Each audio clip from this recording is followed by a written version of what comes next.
क्या मैं इस देश की सरकार से सवाल नहीं पूछ सकता? क्या मैं देश के प्रधानमंत्री और एजुकेशन मिनिस्टर से एजुकेशन पर जवाबदारी नहीं चाह सकता? क्या मैं देश के प्राइम मिनिस्टर से कह नहीं सकता कि आप कब अकाउंटेबल होगे, आप कब रिस्पॉन्सिबल बनोगे करके?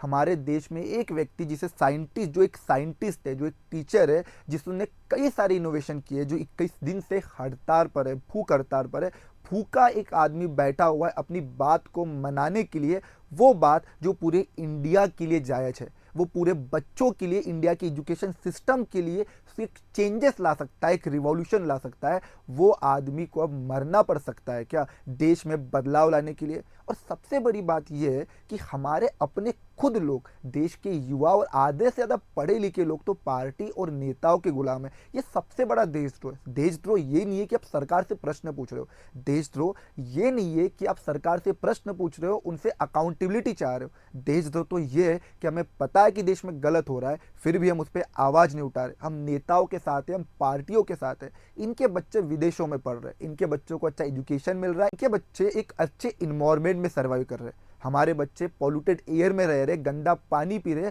और एक करप्ट एजुकेशन सिस्टम का शिकार हो रहे, और उसी का शिकार होकर कई बच्चे सुसाइड भी कर रहे हैं। क्या इस बात पे सवाल करना देश के नागरिक का अधिकार नहीं है?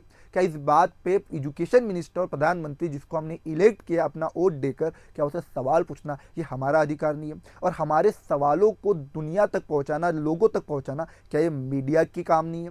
जिसे मैं फोर्थ पिलर ऑफ डेमोक्रेसी कहता हूँ, आज वो पूरी तरीके से मरा पड़ा हुआ है। मीडिया कभी भी अपना काम पूरी ईमानदारी से आज के देश में कभी नहीं कर पा रही है। हम आज के इतिहास को बदल नहीं सकते क्योंकि ये बीते हुए कल की राजनीति का नतीजा है, लेकिन हम आज की राजनीति को बदल सकते हैं, जो आने वाला कल का इतिहास हमारा सोनारा हो सके करके।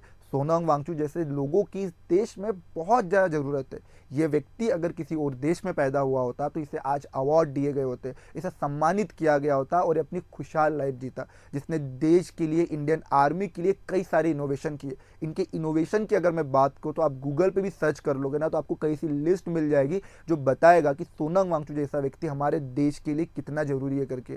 सोनम वांगचुक से इंस्पायर होकर इंडिया में 3 इडियट जैसी ब्लॉकबस्टर मूवी बनाई गई थी। जब मूवी को देखना हो तो हम बराबर टिकट खरीद के चले जाते हैं, लेकिन उसी आदमी के लाइफ से अगर हमें इंस्पायर होकर कुछ करना हो तो हम घर में चुपके से बैठे रहते हैं। एक आदमी जो अनशन पे बैठा हुआ है हमारे बच्चों के लिए, हमारे देश के भविष्य के लिए और इस देश के एजुकेशन सिस्टम को चेंज करने के लिए, आज हम कितने इजीली उसको एंटी नेशनल कह देते, उसको चाइना का एजेंट कह देते। अगर ये आदमी चाइना का एजेंट है तो ये 21 दिन से अनशन पे क्यों बैठा हुआ है? क्यों ये हमारे देश के एजुकेशन सिस्टम पे सवाल उठा रहा है? और अगर हम चाइना के एजेंट नहीं है, हम पाकिस्तान के एजेंट नहीं है, तो हम क्यों हमारे देश के एजुकेशन सिस्टम को चेंज करने की बात नहीं कर रहे?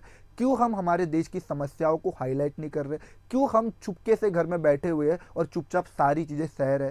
क्यों हम सरकार के किए हुए हर हरकतों को, एक्टिविटी को चुपचाप सह रहे? क्यों हम आवाज़ नहीं उठा रहे? अगर हम इस देश के नागरिक हैं तो क्या हमारे पास इतना भी अधिकार नहीं है कि हम हमारे देश के सरकार से प्रश्न पूछे? मैं कई सालों से बच्चों को डेमोक्रेसी पढ़ा रहा हूँ और मैं डेमोक्रेसी में बच्चों को बता रहा हूँ कि डेमोक्रेसी तो अकाउंटेबल और रिस्पॉन्सिव गवर्नमेंट प्रोड्यूस करती है, लेकिन क्या मेरे देश में कोई भी मिनिस्टर इतना नहीं है, इतना बड़ा नहीं है कि वो आंसर कर सके?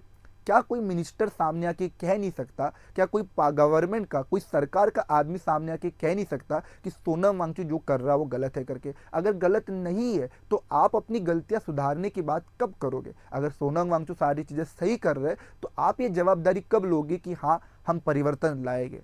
अगर आप अगर आप जिम्मेदारी ले नहीं सकते हो तो हम सरकार किस लिए इलेक्ट कर रहे हैं? अगर मैं सरकार को इलेक्ट कर रहा हूं तो मैं उससे प्रश्न पूछूंगा, और ये मेरा अधिकार है। ये लोकतंत्र, ये संविधान मुझे अधिकार देता है कि मैं सरकार से प्रश्न पूछूंगा और हमेशा पूछूंगा, और यही ताकत मुझे इस देश में जिंदा रखती है।